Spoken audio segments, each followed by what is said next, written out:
Beneath an infinite tapestry dotted with vibrant stars, JB stared into the hypnotic breach of the void, feeling a strange mixture of dread and exhilaration. It was impossible to fathom what lay beyond, an expansive nothingness that seemed to breathe, to quiver, and to draw him in. Then, as abruptly as his heart tinged with fear, the swirling darkness enveloped him, pulling him and the others into its inky embrace. When the suffocating grip of the void finally released them, it was to a new reality unlike anything JB had ever known. The sky, now a riot of colors, shifted in luminescent waves that sparkled like the surface of a restless sea.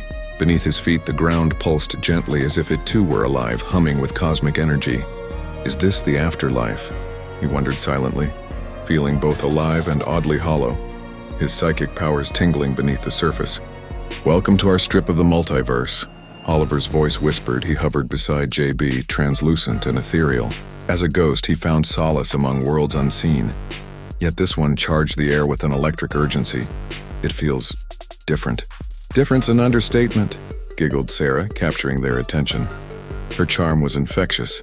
She had always drawn light into the darkest places. Please call me Sarah, everyone. I don't like being called Serafina, she added with a playful roll of her eyes. The nickname felt tangled in her past, a reminder of who she once was rather than who she had evolved into. Agreed, JB replied. Her laughter adorned their newfound reality with a sense of companionship that flickered like a candle against the darkness. We need to find our way home. This place, whatever it is, feels like a teaser for something grand or a trap for foolish wanderers. Suddenly, a rumble rippled through the ground, disrupting their budding optimism. In the distance, a planet hung in the sky, a brilliant blue-green orb that pulsated with life. Yet it took only a cursory glance for JB to sense something was awry. Look, he pointed, voice trembling with an unsettling realization. It's collapsing.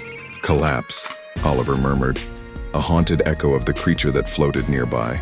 A grotesque, insatiable being, dark and massive, with tendrils that sprawled outward like a boiling sea. That's why they call him Collapse. He feeds on planets, devouring their essence until they wither away into dust. Why are we just standing here? Sarah asked, her bravado pixelating into anxiety. We can't let him do this. That fiery determination sparked a surge of courage within JB. Then let's fight. He charged forth, the ether swirling around his fists, coalescing into streams of psychic energy.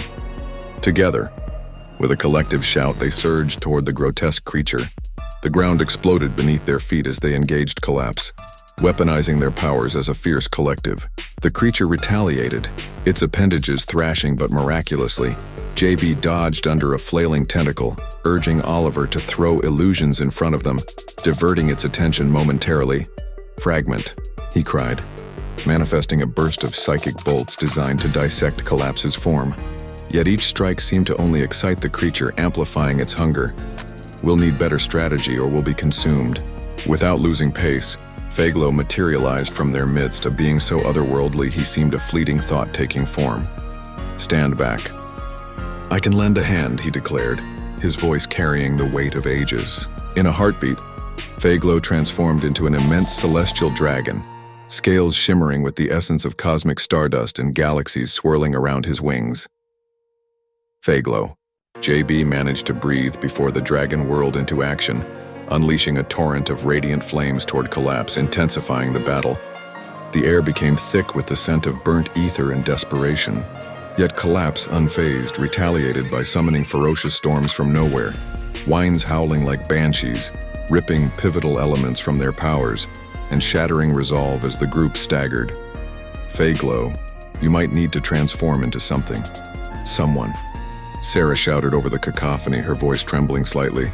We can't face this alone. We need all the help we can get.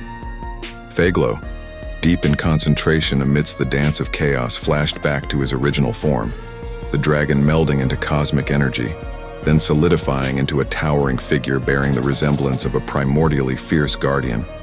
This should raise morale, he said simply, lifting his hand, now burning with celestial fire. The counterattack was relentless. They struck again and again, JB focusing his cosmic output, Sarah weaving psychic barriers, while Oliver's ethereal illusions masked their weakness. However, the creature was relentless. It felt like an endless cycle of pain, 3 fierce bouts against collapse, always retreating only to charge forward again, each engagement more costly than the last.